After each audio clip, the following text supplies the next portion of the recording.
বাংলাদেশের টাকা ছাপানোর একমাত্র প্রতিষ্ঠানের অবস্থান গাজীপুরে। এই টাকশালের আনুষ্ঠানিক যাত্রা শুরু হয় ১৯৮৯ সালে। সারা বিশ্বে স্বাধীন দেশের সংখ্যা প্রায় ২০০ হলেও সরকারি বেসরকারি মিলিয়ে টাকা মুদ্রণের ছাপাখানা আছে মাত্র ৬৫টি। সেগুলোর মধ্যে বাংলাদেশের টাকশাল একটি। সবার কাছে টাকশাল নামে পরিচিত হলেও দেশের টাকা ছাপানোর এই প্রতিষ্ঠানটির মূল নাম the security printing corporation Bangladesh limited. প্রথম দিকে বাংলাদেশ ব্যাংকের একটি প্রকল্প হিসেবেই এই প্রতিষ্ঠানের কার্যক্রম শুরু হয়েছিল।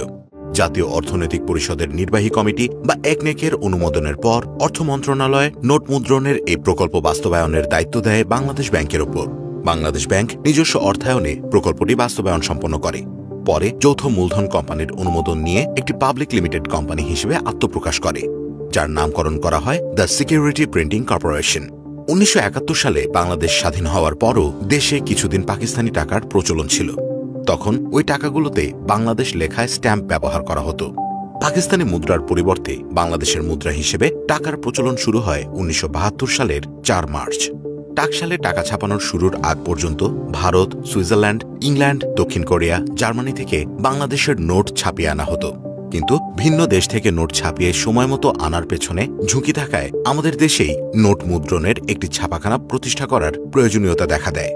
নোট ছাপার জন্য একটি প্রেস স্থাপনের ব্যাপারে ১৯৮৩ সালে সিদ্ধান্ত নেওয়ার পর ১৯৮৯ সালে প্রতিষ্ঠানটির আনুষ্ঠানিক উদ্বোধন করা হয়।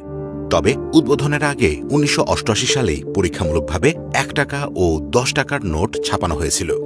বাংলাদেশ ব্যাংক সহ বিভিন্ন গ্রাহক প্রতিষ্ঠান সচরাচর বছর ভিত্তিক তাদের প্রয়োজন অনুযায়ী পণ্যের চাহিদা বা কার্যাদেশ দিয়ে থাকে।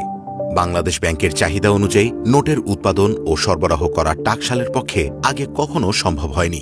৩০ বছর আগে বসানো স্বল্প সংখ্যক মেশিন দিয়ে বাংলাদেশ ব্যাংকের ক্রমবর্ধমান চাহিদা মেটানো টাকশালের পক্ষে সম্ভব ছিল না। সম্প্রতি আরেকটি উৎপাদন লাইনের মেশিন বসানোর পর উৎপাদনও শুরু হয়ে গেছে। মেশিনের স্বল্পতার জন্য কয়েকটি মূল্যমানের নোট একই সময়ে মুদ্রণ করা সম্ভব হয় না। একটি নোট ছাপাতে প্রায় ৩০ পর্যায়ে পার করতে হয়। নোট উৎপাদনের পরিমাণ নিয়মিত বাংলাদেশ ব্যাংককে জানানো হয়ে থাকে।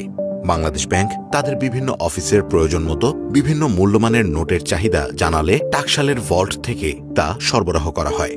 ১৯৯২ সালে প্রকল্প থেকে পাবলিক লিমিটেড কোম্পানিতে পরিণত হওয়ার পর বাংলাদেশ ব্যাংকের প্রত্যক্ষ কর্তৃত্ব কিছুটা কমে এই প্রতিষ্ঠানের ওপর। কর্তৃত্ব চলে যায় পরিচালনা পর্ষদের হাতে। বর্তমানে বাংলাদেশ ব্যাংকের গভর্নরের নেতৃত্বে গঠিত ৭ সদস্য বিশিষ্ট পরিচালনা পর্ষদ টাকশাল পরিচালনার দায়িত্বে রয়েছে। টাকশালের প্রায় ১,০০০ কর্মচারী কর্মকর্তার পরিশ্রমে যে নতুন চকচকে নোট উৎপাদন হয়, সেই নতুন নোটে বেতন হয় না বলে একটু আক্ষেপ থেকে যায় তাদের। যে টাকা তারা তৈরি করেন সেই টাকা ভুলক্রমে বাসা থেকে অফিসে প্রবেশের সময় সঙ্গে পাওয়া গেলে তার জন্য তাদের শাস্তি ভোগ করতে হয়। অধিকাংশ কর্মচারী কর্মকর্তাকে ওভারটাইম কাজসহ পুরো দিনটি পরিবারের সদস্যদের সঙ্গে যোগাযোগ বিচ্ছিন্ন থাকতে হয়, কারণ উৎপাদন এলাকায় মুঠোফোন নেওয়া নিষিদ্ধ।